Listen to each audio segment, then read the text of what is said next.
era ku facts omutendesi gwe tuyina tali technical kimala kujja win ezo ze twetaaga e Morocco. Reason being nti wotunuulira best performance ya Uganda yaliwo Misiri mu AFCON yali Misiri Egypt. Naye what brought that kind of success up to the round of 16? Yali 16 yali I don't remember very well. Yali 16 I think against Senegal. Yeah, see what she did?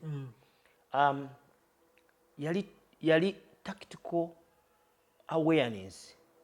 ya coach and preparation. Ebintu bibiri mu mupiira biri key. One is how you prepare the team. Already Sabri kumubuyamugobya he was so demanding. Eri fufa. Yali abasaba bingi. Because ya amanyi what it takes of preparing a team. Okay. Ochegeera. Kakati bwe balaba nga ali so expensive. Ne basalo bafuna obutakkanya na disable ku moving on nga funye deal esinga ya Uganda. Kakati ono put tali demandful nga oli bwe yali ekyokubiri talina technical awareness okwenkana oli omutendesi. Singa oli disable yabaddewo essaawa zino tiimu ya Uganda yali badde ina okwetegeka okwali badde okwenjawulo. Kwesikoze eki kwesirabye era kwesiwulidde. Kakati okukwensinza nempa side yange ya opinion egamba nti e Morocco we are going to be the first team to exit the tournament. I think I found the first team to arrive. Simu tagala gwanga lyange ne agoge mazima baye opinion yange mutyaba. Take it or leave it. Okay, we want tujja kusuka wano. Tuyina endala. Okay Mike, katula bagwe nawe kenyini ole victim. Ba kutwalaganya wano ku Zana. Kati what next kye kidda. Ekitofu kiri nti kansoke nkiralinge air. Tugenda like toyina kwemulugunya bagoba muki. Sina kwekulugu. Nze sikera ku machane nsa mulimo gwa standard nti njagala kubeera coach wa standard. It was an agreement just nti nasinkana justice engeje kiri nali obbi w'essomero angeje kiri nti twalina ebyali bigenda mu maaso makati gange ne justice. Naye justice mu kwagala ng'okuddiza. Okay. Nansaba jirenga mbeera coach w'essomero. Naye nga sigamba natekamu application. Yes. Natekamu application nti njagala kukola. Actually mu bintu byenkera ku machane ngamba nti oguguba mulimo nze nali sikutwalanga mulimo. Because omulimo ogusasula essente wane Uganda gwenyiza otwala nti nyiza okuba maybe nkola kwali bali kusasula million maybe between 10 ku 15 gwenyiza otwala nti muki mulimo gusobola okundesawo byenkola ng'omuntu 10 ku 15 n'emirimu gyonna egiddako miliyoni emu kitundu miliyoni 2 miliyoni mitwala kimanyanga miliyoni emu egyo tegikuba mulimo. Era ababadde baseka nti bangobye ku standard of course Bobi Wine Uganda government ya Uganda bwe yamulemesa okukola okuyimba tiyamugoba wuwe tiyamujja ku kirooto kye nga Bobi Wine tagenda kusigala nga aweereza abantu yasitekinga ku goolo ye ku targets ze up to date bayimbi batono abasinga Bobi Wine okubeera obuki okubeera obulungi ate muleetanga example because Bobi Wine has become an inspiration eri ffe abavubuka okitegeera abakyajja mu bulamu abakyalaba enkola y'ebintu. So nsuubira nti wendi siri bubi wendi nsobola okwerabirira era mbadde neerabirira kubanga nasambirako nezitipi mazembe ezaali zimpe sente empitirivu abansayininga sente empitirivu nenvaayo buli kimu kibaako mbaddeko ebungereza mbaddeko eri mu bawarabu so mbaddeko e Congo ensi ekulaga nti buli kintu kirina akaseera kakyo kati that was the time inza okubeera nga nva ku standard n'ebintu sagala kwogera ku standard because nayo nga ye n'ensobi zaayo ebitagenda mu maaso kyensuubira nti maybe bayinza obitereeza nga nvuddewo because nze byemu ku ebyo ebyandeetera okubeera nga sibeerayo nnyo ku ssomero. Yes. Okay. Awe nyini what's your take mu kubigenda mu maaso mu season ya election 2026 kalukawo w'abantu presidential race ogiraba yellow red blue muti biki opinion eri ki webale njagala okwogera nga munnayuganda sinna munnabyamizannyo kubanga nange ndi entitled ku ggwanga lyange era nsavinze eggwanga lyange oli weesimbyewo nako era mbadde munami n'ebyobufuzi nabibeeramuko naliko akalulu akawedde nalimu era neesimbawo wabula nga Munnayuganda nsuubira nti gavumenti tekutte bulungi ensonga za byabufuzi mu ggwanga. Ekisooka mu byonna bw'otunuulira rate y'abavubuka bwe tulina mu ggwanga, gavumenti yali badde tebonyaabonya Bobi Wine kutuuka ku ssa lyebaliko essaawa zino. Era natuuse essira ne ŋŋamba nti oba gavumenti ya Uganda erina giryamu olukwe nga tajagaliza oba waliwo omuntu ayagala okwonoonera President Museveni akalulu erinnya ate President Museveni yabikola anti no kyeŋŋamba wayinza okuba waliwo omuntu because the more you torture someone oba omuwadde oba omuwa akalulu sympathy vote kyogamba poliisi n'amagye bwe bali mu kukola essaawa zino sympathy vote eyo sympathy vote bakolera Bobi Wine eri Bobi Wine okitegeera bamwongera obwagazi eri abantu because abantu baba balaba abantu ne tutonda nga tureceiving we receive information okitegeera visual information and audio information as human being amaaso gatwala visual okitegeera amatu ne gatwala audio so we receive information but omuntu ayagala bw'alaba nga Bobi Wine mukuba abaana ba Dan Magic nfuna bamufumbira mubasibye okitegeera bawalukaga mubajja mu race okitegeera naye nga nammwe muyina ba Rwashande abantu boogerako abantu balaba bawulira kigamba nti people receive information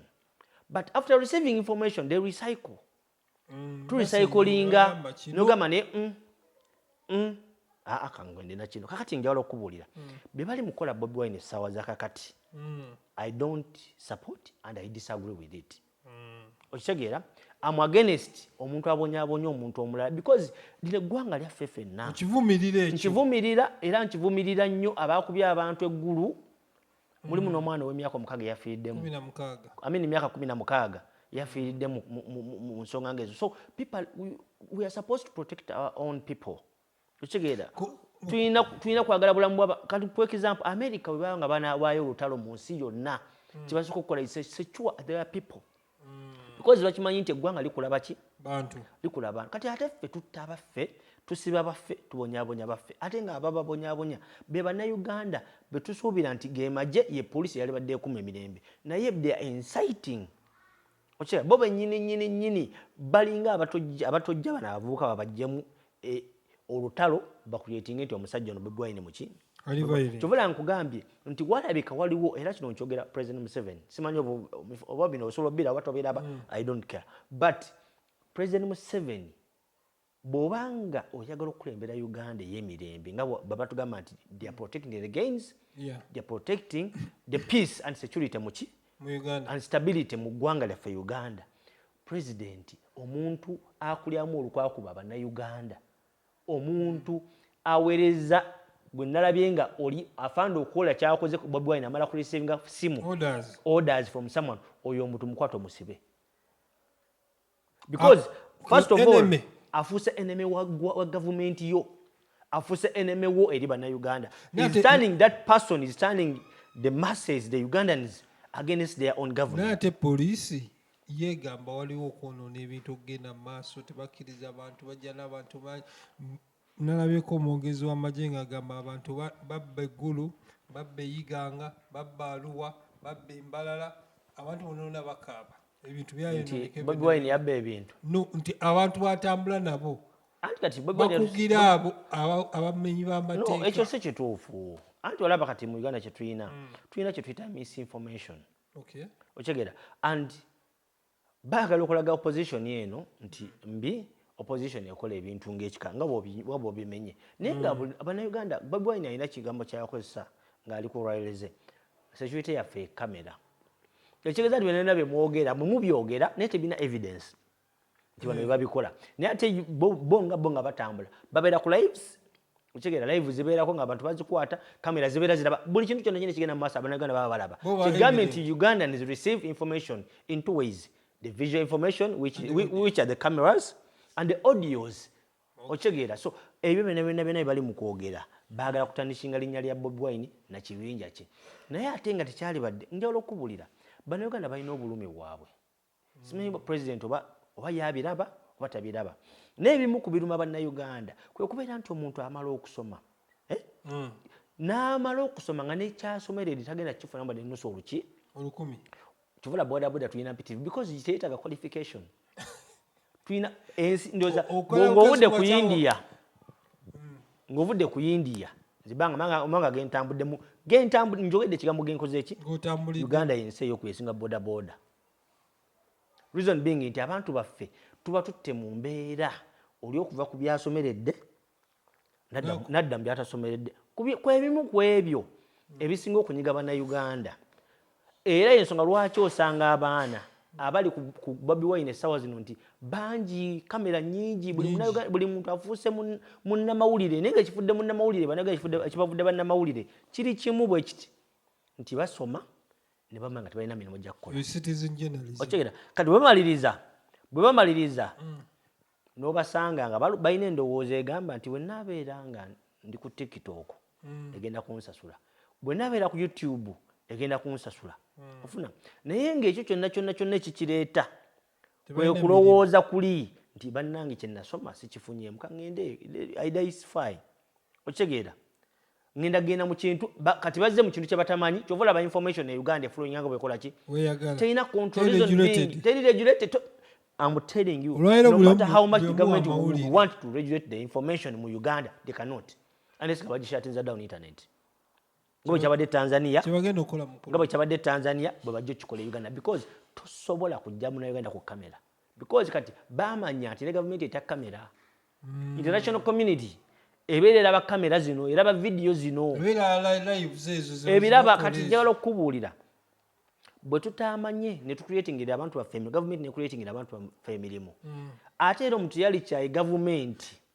singa government ne badde bakolera ebituufu ko muntu aba alina omulimu gwabeera busy tayina budde ne kati tuyina obudde bungi nnyo obuva mu mirimu gye tuyina okukola buli mwana n'omusanga yetunuzaamu ki kamera because obudde bungi bwe bamala nga tebakola mirimu kati government yaffe mu kifo ky'okubeera ng'emanya lwaki bannayuganda bali against us because right now I want to speak the fact is Uganda bali against government ya Museveni ya President Museveni tebajagala reason being the government naye eremeddwa bridging a gap between omwavu middle class n'omugagga alina government yekulaga bannayuganda bagala President Museveni ate bena babicreatinga njala okubuulira nti of course abantu batasobola kyawa muntu omu onfuna era abannayuganda batasobola nti bakyaye President Museveni waliyo abamwagala abo aba protecting against bajja kwagala President Museveni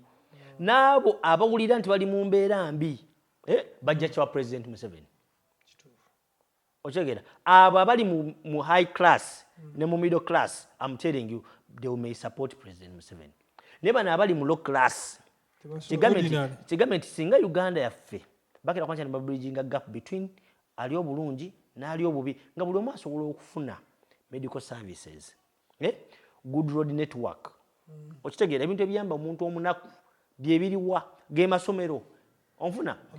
amalwaliro okubeeramu eddagala ate nga siga bbeeyi okitegeera enguudo nti naaba nnimye mu kyalo ekyannamukaaka nti nnimye kasooli wange enguudo nnungi amafuta okitegeera transportation singa gavumenti ecreatinze emirimu egyayo gavumenti nga bula nti ensi endala zonna ezikuze zirina emirimu egya gavumenti communication eba ya gavumenti mu nsi yonna buli nsi yonna erina ssente oba ey'obulungi ekyokubiri gavumenti kyeba nakyo ye transport babeera n'ennyonyi ne babeera ne buses ne babeera ne train okitegeera ebintu byonna yes anti era ebibuzo byayo bimanyi ne sente za Uganda era nezigenda luddawa kati ebisagala bigendamu because long story naye nze nkulaga nti government singa ebadde creatinze ebintu ebyo ebiyamba omuntu wa wansi government eyo system ye breaching a gap eri in between ali obubi n'ali obuki nono tajjawulira nti ali bubi because agenda ku kyalo kwali afuneko obujjanjabi obutali bwa bbeeyi okitegeera agenda afune emmotoka ng'amafuta ga layisi ne wetwogerera essaawa zakakati Uganda tulina amafuta gaffe ge tusima mu ggwanga eryaffe Uganda naye buli lunaku amafuta geyongera wuliriza buli lunaku olukya amafuta geyongera kola ki kati ebuwalabu abalina amafuta liita y'amafuta tesobola sukka nusu 2,000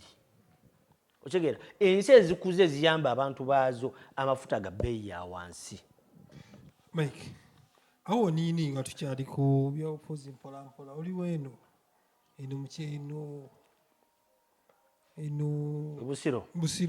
Busiro East Busiro nyinayo bubeezi bintu naye nga siriwe Busiro. Omubaka wammwe omubaka Matias Walukagga kati nno ng'obudde kuyokubeera nti Walukagga mubaka yeesimbyeyo oba naye Walukagga mukwano gwange ng'omuntu era wano ndabanga nga sirina byakukola budde bwekiro ne muvuganga kubanga jjukira omuyimbi waba agenda ku shows olumu akoowa kati mukwano gwange ng'omuntu namuvuganga olumu ne mutwala ku shows mu byalo eyo kiro ne tukumosa budde bukya tuzunze kuba mukwano gwange ng'omuntu.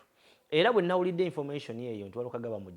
bamujja ku gundi ku list y'abagenda okuba nga balondebwa nawulidde ennaku era ng'ennumba personally nga mukwano gwange kyegambye ekyo nti mu Uganda gavumenti yaffe eremedde okutunuulira ebintu ebiruma abantu n'etunuulira ate ebintu ebitono. Kati bw'otunuulira ebiruma abantu binene nnyo okusinga ku Walukagga. Okitegeera because Walukagga ekigenda omuleeta mu parliament kwogera ku biruma baki ate era njagala tukkirize nti walina okubeerawo checks and balance mu ggwanga. Abagenda checking government be baliwa be opposition and that is tosobola kukijjawo not only in Uganda but that happens everywhere. Okitegeera walina okubeera abatunulira government etayina opposition webale nnyo kakati abo abagenda okukola ebintu ng'ebyo be Walukagga. Okitegeera be Bobi Wine alabisa mu Luganda bakuyita kola ki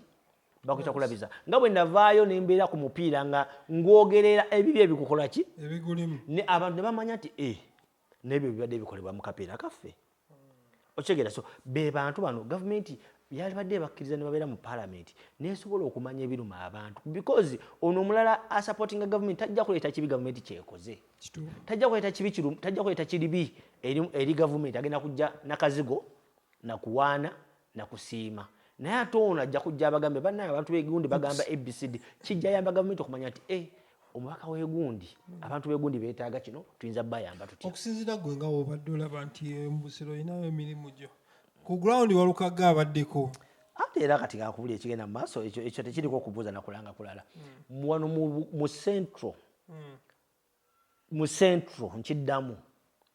simanyi biri gye siri kubanga wano wemmanyi Kampala Masaka awo ndi very sure wemba njogera Kampala nga ugenda Masaka boti Mpigi Masake wamu Lukaya okitegeera awo mmanyiwo bulungi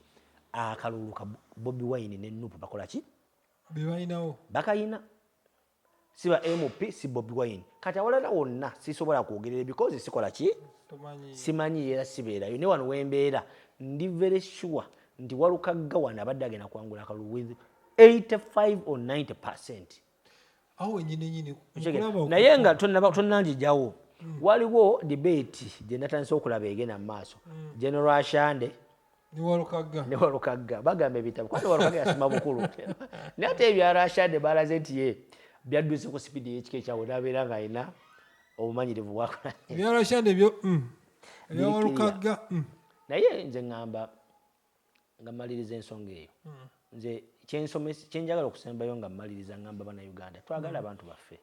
twagale omanyi bw'obeera ng'oyagala eggwanga lyo olirumirirwa ate n'oyagala odikolera kati twagale eggwanga lyaffe kitegeera twagale kubanga olaba nze nyina emabega kintu kyenayogera nga ne President Museveni atambula agenda e China agenda e Germany agenda e Bungereza agenda wa ne ngamba ye president waffe ye teyeegombako talina kyalabayo kirungi kye twetaaga naye sectors zonna ezalaba eziyamba eggwanga ziri down. Sijja kwogera nnyo kubanga manyi politics batumaliriza Mike nabyamizanye tobikola timu ya Cranes eri Morocco olaba tutuyimiridde tutya nga gwe omusambi w'omupiira analysis ye eri etya okusinza ku timu yaffe ekyo nakyogedde ekyo najyogerako bingi nnyo tulinde bulinzi kuddaka tetuyinza tugenda kukola Morocco kati kanjawulo tegeeza bino mane kati bw'oyogera bw'oti Bannayuganda bagamba nti oyo ali baasi tayagala ggwanga lye tayagala ttiimu Magogo naye njagala okukubulya Edgar Watson n'amugamba kuba Edgar Watson yakulira emirimu mu FUFA ye CEO wa FUFA ye CEO n'amutegeeza nti contract yo eri down kakati tulina we twaliko ne muganda wange Sky ne tukola ku mboozi nti Magogo ayagala nnyo okukozesa abantu abamuwuliriramu ayagala nnyo okukozesa abantu babadde akozesa nga basipayinga awantu awalala and abantu abamu abali close nnyo eri Magogo abali close eri Magogo y'omu ku gwe bayita Fred Mumuza era walabye replacement ya Simbwa twamwogerako abantu abamu ne bakitwala nti tukola nsobi si kirungi naye nange nali nfunye information maze nfuna information njogera teba yange okitegeera eba ya public wenjifuna njogera najogerako abantu abamu ne baŋŋamba twakoze kibi twalyogedde Mumuza naye ne Mumuza kennyini n'anyiiga era naliko ekitende nga ngenza okulaba omupiira gwa Vipers ne Power Dynamos be nali nabo n'abawandira ebigambo mugambe omusajja wa Mweze tamanyira omusajja wa Mweze nayogera ebigambo bingi nengezaako okwagala okumu approachinga because information nali nfulumiza teyali yani njagala okumu approachinga njogereko naye naye nandaga nti munyiivu tayagala kule nange ne mmuleka kubanga nze ndi Munnayuganda ate njogera kiruma Bannayuganda so y'omu ku abo yafunye omulimu ogwo simulinaako buzibu nti muwalana naye nze njogera kibaba bakoze eki kibaba baŋŋambye kyenteeka mu public weba information so bwati Mumuza bwafunye omulimu gwa Uganda Cranes era ate era Mumuza akola nga delegate kati ng'ovudde ku kyokubeera nti Mumuza coach naye bano abantu Magogo alina abantu bakozesa mu mupiira nga alina ebifo byabawa reason being nti ajja kwetaaga akalulu kaabwe mu kulonda kwabo kwe kuli omu kwabo nga bwalaba Fred Mumuza era bw'obatunuulira Boranks engeri gye bajja balinnyamu okitegeera basinga ku balala bano bonna ekibaisa kibalinnyisa nti bo balinamu enkizo ey'enjawulo nti Magogo ajja mwetaagawo n'akalulu kubanga delegate ate badelegate mu assembly be balonda for president onfuna so zezebu ku nsonga lwaki Sam Simbwa takyali coach naye nga nyongera ku mboozi eyo lwaki Uganda ensi ye yaffe tetwagala abantu baffe katunumaiga tetunatuuka olaba replacement ya Mumuza eri wathe ku Sam Simbwa according to me it wouldn't be the right replacement I would suggest Mumuza Munnayuganda simujjako right ye kufuna mulimu simujjako right ye kubanga alina waakola simujjako right ye kufuna kintu kyonna naye to my opinion nalibadde ngamba nti Simbwa ne balibadde bakumugoba it is okay because omuntu yenna asobola okuva ku mulimu asobola obudde buggwako naye baali mulinze n'amala ku AFCON kubanga njala okubuulira kino kyogera nga tuli mu kamera ne mu AFCON gye twagenze twabasoose okutuuka nalabye nga babyogera yes Morocco nga ffe abasoose okutuuka naye abavuga nga bagamba era ffe abagenda osooka okuvaayo tetulina according to akabinja ke tulimu tetulina wadde ne point otina tufunye point ku Tanzania tujja kuba tukoze nnyo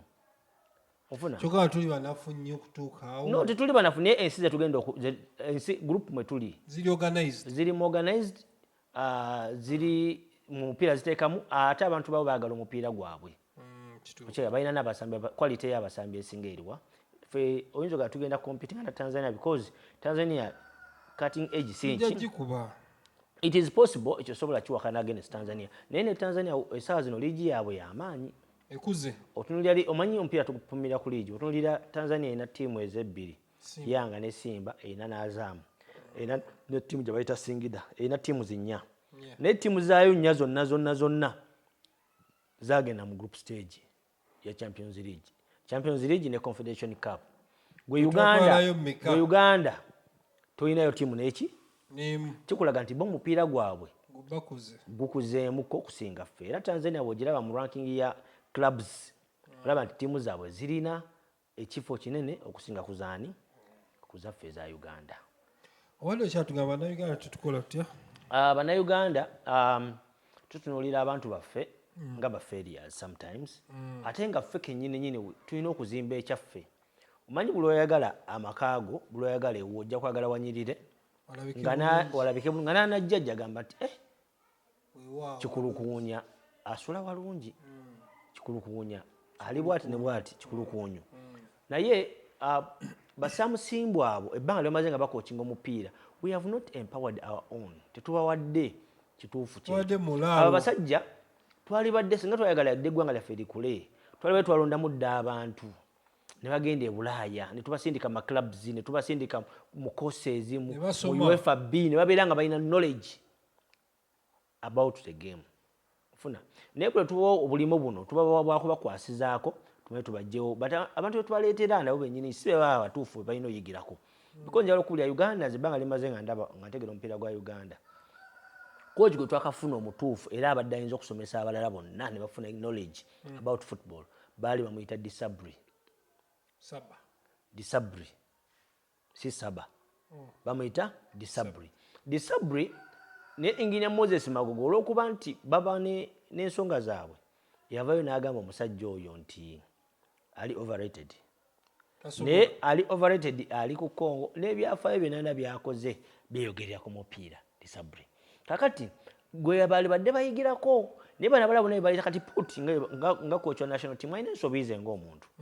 abali ne match fixing scandals nga ye y'omu kwabo abali mu gundi mu new ridge format okitegeera naye ebyo mutyaba tukyagenda mu maaso naye ekibuuzo kyange kiri nti nemwe abasambi b'omupiira mugenda simbako ddi gavumenti si basambi ba mupiira ekyo ekibuuzo okibuuziza bubi si basambi ba mupiira gamba abantu b'omupiira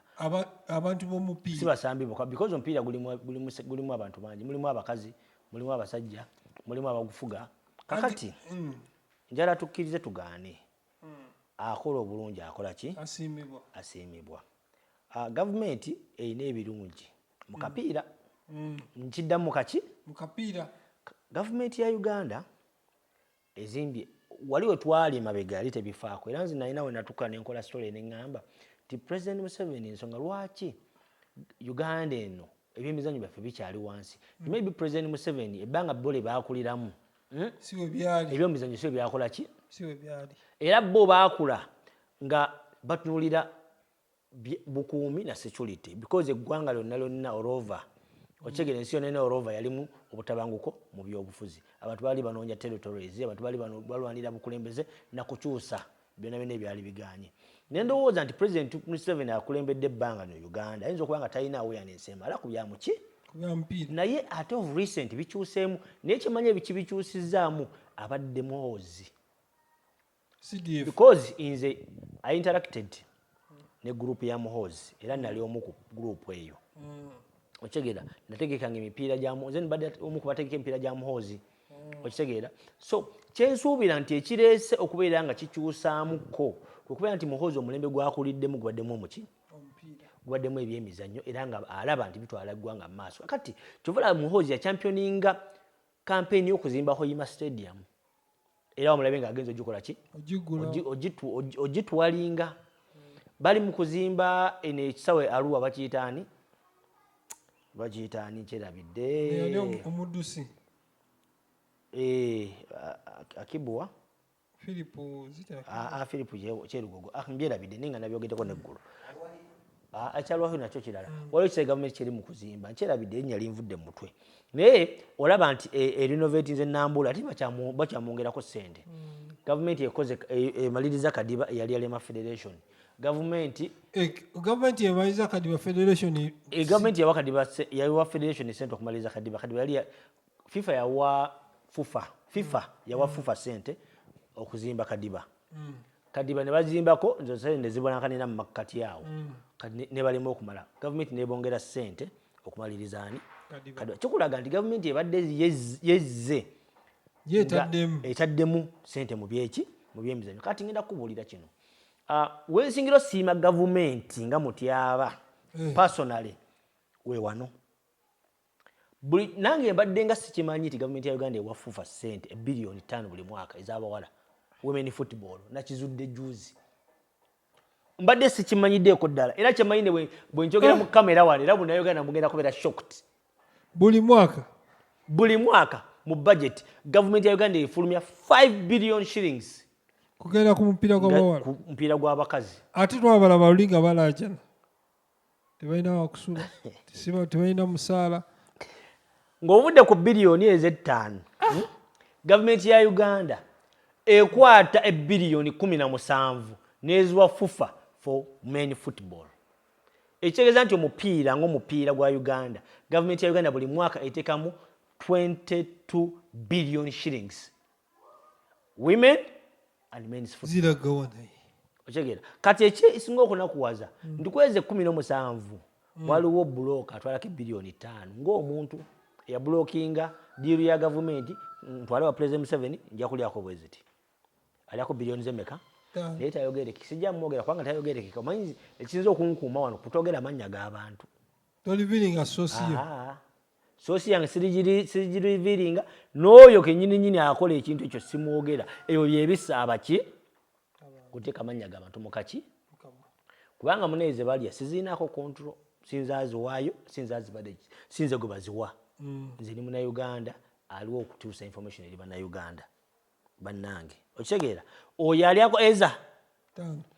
FUFA nesigaza biliyoni 10 nammeka 12 naye kyebayita biliyoni bwe bukadde 100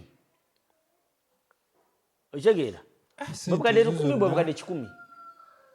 bw'ofuna obukadde 10 kaba kafuusa akawumbi si bwe kiri kubanga akadde kamu 10 obuwera 10 kaba kafuusa akawumbi si bwe kiri kati obukadde 10 emirundi 10 n'emeka gavumenti ze FUFA ze receivinga ku mupiira gw'abasajja naye nze nyina n'enteesa gye ŋŋamba Bannayuganda owa gavumenti kale kuno okuwabula eri gavumenti simanyi babibatuukako naye nze ŋŋamba kubanga lwaki temukola follow up n'essente ze muwaaba omupiira ne mulaba bazikola ebituufu byazo kubanga gavumenti ya wano muteekamu ssente temukola follow up ebiliyoni 5 mupiira gw'abawala guzira ate nga n'omupiira gw'abawala FIFA ewa ssente FUFA ogutambuza ne biliyoni 5 ziragawa nga buli omwaka aba eno mupiira gw'abasajja bingi bannange ebyo tubyogedde eno mupiira gw'abasajja ICT Magogo yagamba nti ssente gavumenti zemwa ziyamba national team yokka kati ate liigi ate ngayo gavumenti etirizinga ssente zino ng'emanyi nti buli kintu kyonna ekyomupiira kigenda kubeera catered for.